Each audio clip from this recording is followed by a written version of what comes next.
स्वागत है आपका हमारे चैनल स्पिरिचुअल जर्नी में एक नई वीडियो के साथ।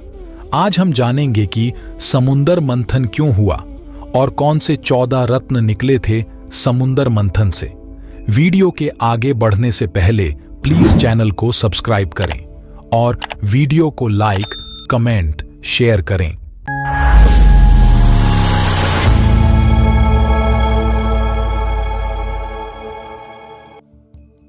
हिंदू धर्म में बहुत सारी देवताओं और असुरों के युद्ध की कथाएं प्रचलित हैं, मगर सबसे ज्यादा जिस कथा के बारे में लोग जानते हैं वह है समुद्र मंथन। समुद्र मंथन पहला ऐसा काम था जिसे देवताओं और असुरों ने मिलकर किया था। इससे पहले असुरों को देवताओं से हमेशा लड़ते हुए ही देखा गया था। अधिकांश लोगों को यही पता है कि समुद्र मंथन पृथ्वी के निर्माण के लिए हुआ था, मगर विष्णु पुराण में समुद्र मंथन की कुछ और ही कथा छुपी हुई है। समुद्र मंथन का कारण था देवी लक्ष्मी की खोज। जी हां, देवी लक्ष्मी के क्षीर सागर में विलुप्त होने के बाद जब उनकी तलाश की गई तब हुआ था समुद्र मंथन। आइए जानते हैं इस दिव्य घटना के बारे में। कथा के अनुसार जब ब्रह्मा जी ने भगवान विष्णु से पृथ्वी के निर्माण के विषय में बात की, तब एक बार फिर भगवान विष्णु और देवी लक्ष्मी को एक दूसरे से बिछड़ना पड़ा। उस वक्त देवी लक्ष्मी नाराज होकर क्षीर सागर की गहराइयों में समाहित हो गईं। वहीं भगवान विष्णु पृथ्वी लोक को बसाने के बारे में विचार करने लगे। तब पृथ्वी के लगभग पूरे हिस्से में पानी ही पानी था। ऐसे में उसे बसाने के लिए बहुत सारी वस्तुओं की जरूरत थी। यह वस्तुएं क्षीर सागर में छुपे हुए थे। तब भगवान विष्णु ने तय किया कि वह समुद्र का मंथन कराएंगे, मगर इस मंथन के लिए न तो देवतागण तैयार थे और न ही वह इसे अकेले कर पाने में समर्थ थे।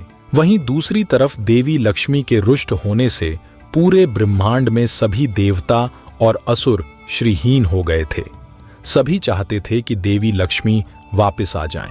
भगवान विष्णु ने तब देवताओं को श्री का लोभ और असुरों को अमृत का लोभ देकर समुद्र मंथन के लिए तैयार किया था। इसके बावजूद समुद्र को मथना आसान नहीं था। तब भगवान विष्णु ने अपनी माया से मंदार पर्वत को समुद्र के बीचों बीच ला खड़ा किया। इसके बाद मंदार पर्वत से समुद्र को मथने के लिए एक मजबूत रस्सी की जरूरत थी।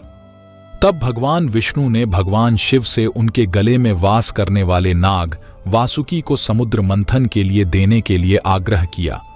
इसके बाद बारी आई कि वासुकी के मुंह का हिस्सा कौन पकड़ेगा और पूंछ का हिस्सा कौन पकड़ेगा। वासुकी के मुंह से जहरीली हवा निकलती थी, मगर वह हिस्सा मजबूत था, वहीं पूंछ का हिस्सा कमजोर था। तब असुरों ने तय किया कि वह मजबूत भाग को पकड़ेंगे। हालांकि यह भगवान विष्णु की एक चाल थी। इसके बाद बारी आई कि मंदार पर्वत के भार को कौन उठाएगा। तब भगवान विष्णु ने कछुए का रूप धारण किया और अपनी पीठ पर मंदार पर्वत को रख लिया। तब कई वर्षों तक समुद्र मंथन का काम चलता रहा। आइए अब हम जानते हैं कि कौन कौन से 14 रत्न समुद्र मंथन से प्राप्त हुए थे। धर्म ग्रंथों के अनुसार एक बार महर्षि दुर्वासा के श्राप के कारण स्वर्ग, ऐश्वर्य, धन और वैभव आदि से हीन हो गया। तब सभी देवता भगवान विष्णु के पास गए।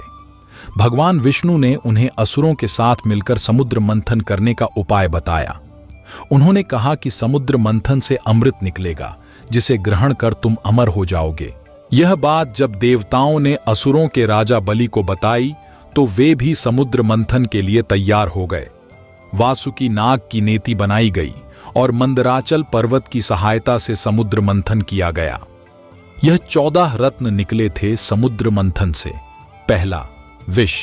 समुद्र मंथन के दौरान सर्वप्रथम कालकूट विष निकला था, जिसके ताप से समस्त सृष्टि में हाहाकार मच गया। तब इसे भगवान शिव ने ग्रहण कर लिया। इस विष के कारण महादेव का कंठ नीला पड़ गया, जिस कारण उन्हें नीलकंठ नाम मिला। दूसरा रत्न, कामधेनु। समुद्र मंथन के दौरान दूसरे नंबर पर एक दिव्य गाय उत्पन्न हुई, जिसे कामधेनु के नाम से जाना जाता है। यह गाय अग्निहोत्र यज्ञ की सामग्री उत्पन्न करने वाली थी, इसलिए ब्रह्मर्षियों ने इसे ग्रहण किया। तीसरा रत्न, उच्चय। श्रवा। समुद्र मंथन के दौरान उत्पन्न हुए इस सफेद रंग के अश्व को घोड़ों का राजा कहा जाता है। इसे असुरों के राजा बलि ने अपने पास रख लिया। चौथा रत्न, ऐरावत। यह एक सफेद रंग हाथी था जिसके 4 दांत थे। इस हाथी की चमक कैलाश पर्वत से भी अधिक थी। इसे देवराज इंद्र ने अपना वाहन बनाया। 5वां रत्न, कौस्तुभ मणि। समुद्र मंथन में 5वें क्रम पर कौस्तुभ मणि उत्पन्न हुई, जिसे भगवान विष्णु ने अपने हृदय पर धारण कर लिया। 6ठा रत्न, कल्प वृक्ष। इस वृक्ष को कल्पद्रुम एवं कल्पतरु भी कहा जाता है। इच्छा पूर्ति वाला एक दिव्य वृक्ष है। इसे देवताओं ने स्वर्ग में स्थापित कर दिया। 7वां रत्न, रंभा। समुद्र मंथन के दौरान रंभा नाम की एक अप्सरा उत्पन्न हुई जो ब्रह्मांड में सबसे सुंदर नारी मानी गई। उसकी चाल मन को लुभाने वाली थी। ये भी देवताओं के पास चली गई। 8वां रत्न, देवी लक्ष्मी। धन की देवी लक्ष्मी भी क्षीर सागर से प्रकट हुई। असुर, देवता, आर्षि आदि सभी चाहते थे कि लक्ष्मी उन्हें मिल जाएं, लेकिन माता लक्ष्मी ने भगवान विष्णु का वरण किया। 9वां रत्न, मदिरा।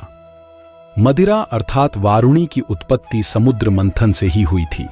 भगवान की अनुमति से दैत्यों ने इसे ग्रहण किया। 10वां रत्न, चंद्रमा।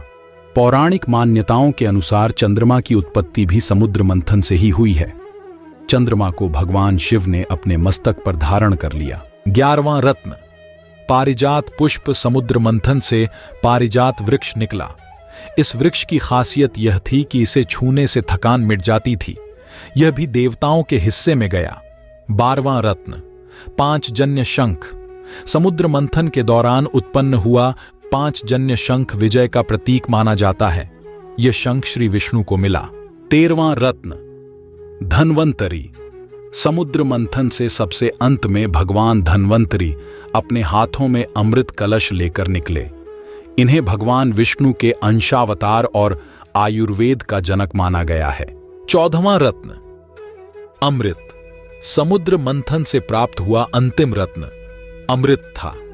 इसके निकलते ही देव दानवों में इसे ग्रहण करने के लिए झगड़ा होने लगा।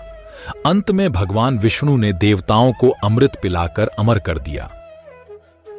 इस प्रकार हुआ था समुद्र मंथन और 14 रत्नों की प्राप्ति। आशा करते हैं कि आपको समुद्र मंथन क्यों हुआ था इस प्रश्न का उत्तर मिल गया होगा। मिलते हैं हम अब एक और नई कहानी के साथ। धन्यवाद।